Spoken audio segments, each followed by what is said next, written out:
If you've ever sprinkled wood ash in your garden and thought this should be working better than this, you're not alone. Most gardeners know wood ash is rich in potassium and calcium. Many of us have tossed it around tomatoes, fruit trees, or even wheat fields expecting explosive growth.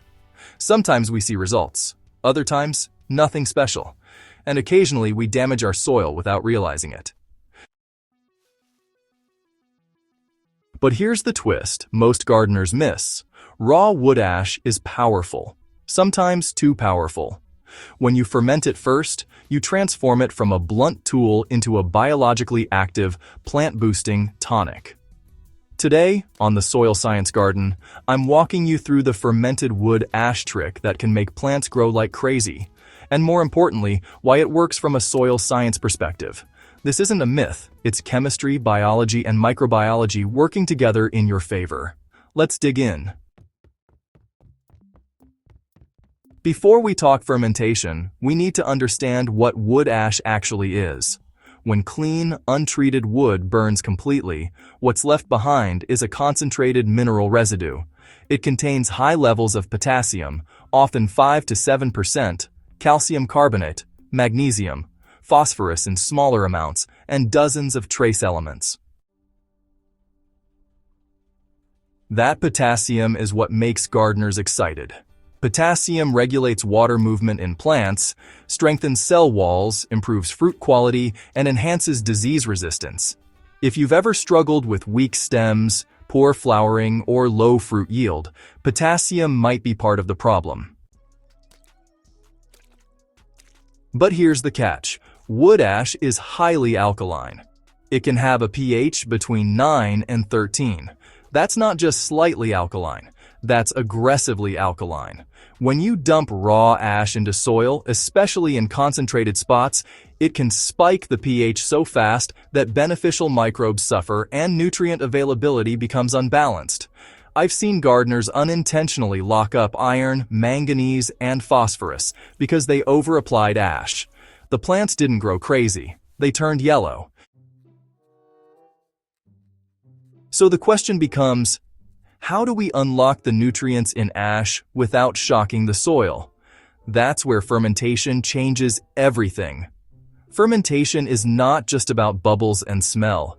It's about controlled biological transformation. When you soak wood ash in water and introduce organic matter and microbes, several important things happen. First, soluble potassium and calcium dissolve into the water, making them immediately plant available. Second, microbial activity moderates the alkalinity. Organic acids produced during fermentation partially neutralize the harshness of the ash. Third, trace minerals become chelated, meaning they bind to organic molecules that help plants absorb them more efficiently. Instead of a harsh alkaline powder, you now have a mineral-rich liquid biofertilizer. This is where the grow crazy effect starts to make sense. Plants aren't just getting potassium. They're getting potassium in a biologically active solution that, improves nutrient uptake rather than disrupting it. Let me walk you through the method I recommend. Start with clean wood ash. This is critical. Only use ash from untreated, unpainted, non-chemically processed wood. No plywood, no pressure-treated lumber, no charcoal briquettes with additives. Take 1 cup of wood ash and mix it into 5 liters of water. Stir thoroughly. The water will turn cloudy. Now add a carbon source to feed microbes. A tablespoon of molasses works beautifully. If you don't have molasses, brown sugar can work, but molasses adds trace minerals that enhance fermentation. To introduce microbes, you have options. You can add a handful of healthy garden soil, a splash of compost tea, or even a small amount of fermented plant juice if you practice natural farming techniques. Alright, so you want to cover it loosely. Don't seal it up airtight. Let it sit for, 5 to 7 days in a shaded area. Make sure to give it a stir once daily. You'll probably notice some mild bubbling, or maybe catch a slight fermented smell. That's good, that's what you want. It means microbial life is working. After about a week, go ahead and strain the liquid. What you've got now is fermented wood ash extract. This liquid can be diluted at a 1:10 ratio with water and applied as a soil drench or even as a foliar feed. And, honestly, this is where things start to get interesting. When you apply fermented wood ash extract, several biological mechanisms kick in. The potassium in there regulates stomatal function, so plants manage water more efficiently. You'll see leaves become thicker and more resilient. Calcium steps in to strengthen cell walls, which means sturdier stems, better fruit structure, and improved resistance to blossom end rot in crops like tomatoes and peppers. Magnesium, meanwhile, supports chlorophyll production, so leaves often become a deeper green within just a few days. The microbial byproducts from fermentation really stimulate root zone activity. Roots start to expand, explore more soil, and absorb nutrients more effectively. It's not magic, it's synergy. You're not just feeding plants here, you're actually activating soil processes. I've personally seen pepper plants increase flowering within 2 weeks of application. Leafy greens become noticeably darker and stand more upright. Fruit trees, too, show improved fruit set. But, here's the most important point. The response is strongest in potassium-hungry crops. Not every plant needs extra potassium, but some crave it, Tomatoes respond beautifully, especially during flowering and fruiting stages. Peppers, eggplants, cucumbers, squash, all heavy feeders, benefit significantly. Root crops like carrots and sweet potatoes develop better structure and improved storage quality. Fruit trees, especially bananas and citrus in tropical and subtropical climates, show improved fruit development. Even cereal crops like wheat can benefit during certain growth phases, when potassium supports stalk strength and grain fill. However, leafy crops like lettuce and spinach require moderation. Too much potassium can unbalance nitrogen uptake. Always observe your plants and adjust. Let's go deeper. Potassium does not become part of plant tissue structure like nitrogen or phosphorus. Instead, it acts as an enzyme activator. It regulates over 60 enzymatic processes inside the plant. When potassium levels are optimal, photosynthesis efficiency increases. Sugar transport improves. Water stress tolerance rises. Fermentation enhances the bioavailability of these nutrients without overwhelming soil pH. Additionally, small organic acids formed during fermentation can slightly chelate micronutrients like zinc and iron, improving absorption. The result is faster metabolic activity inside the plant. Faster metabolism means stronger growth. But remember, this works best in soils that are not already highly alkaline. I need to protect you here. If your soil pH is already above 7.5, be cautious. Wood ash, even fermented, still contains alkaline compounds. If you grow acid-loving plants like blueberries or potatoes that prefer lower pH, avoid this trick. Never apply concentrated fermented ash solution without dilution. It can still burn roots if too strong. Do not overuse. Once every 2 to 3 weeks during active growth is enough.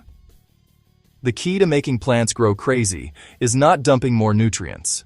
It's applying the right nutrient in the right form at the right time.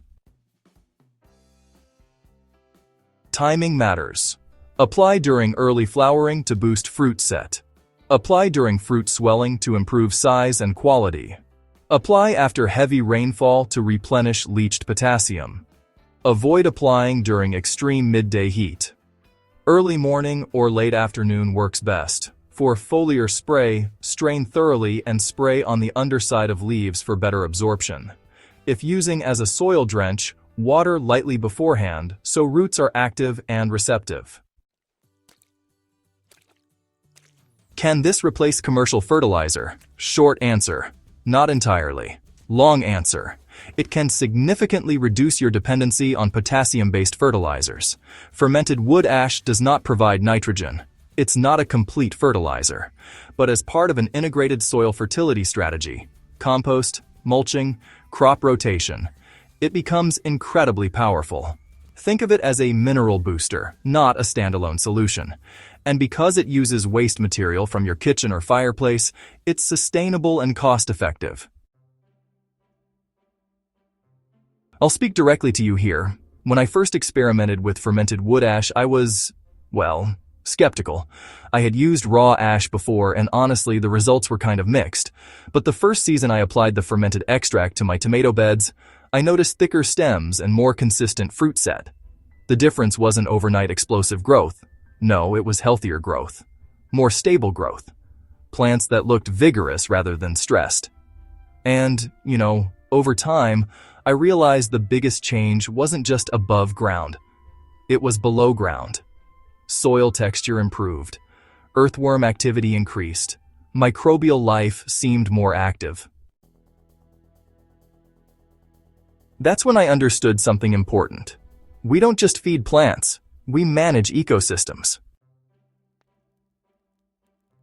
If you heat your home with wood or cook with firewood, you already have a free mineral resource. Instead of dumping ash randomly, start collecting it intentionally. Set up a small fermentation system every few weeks during the growing season. Observe your plants closely. Adjust application rates based on response. Test your soil pH once per year to avoid long-term imbalance. Combine fermented ash with compost tea for an even more dynamic biofertilizer. Gardening is not about shortcuts, it's about intelligent systems. And fermented wood ash fits beautifully into a regenerative soil approach. Final thoughts. Don't chase crazy growth, build living soil. I know the title says makes plants grow crazy. But here's the truth. The real magic isn't wild, unnatural growth. It's optimized, balanced growth. Fermented wood ash works because it respects soil biology while delivering essential minerals in a plant-friendly form. When you understand the science, you stop guessing. You start designing. And that's what we do here at the Soil Science Garden. We don't just garden, we think like soil scientists.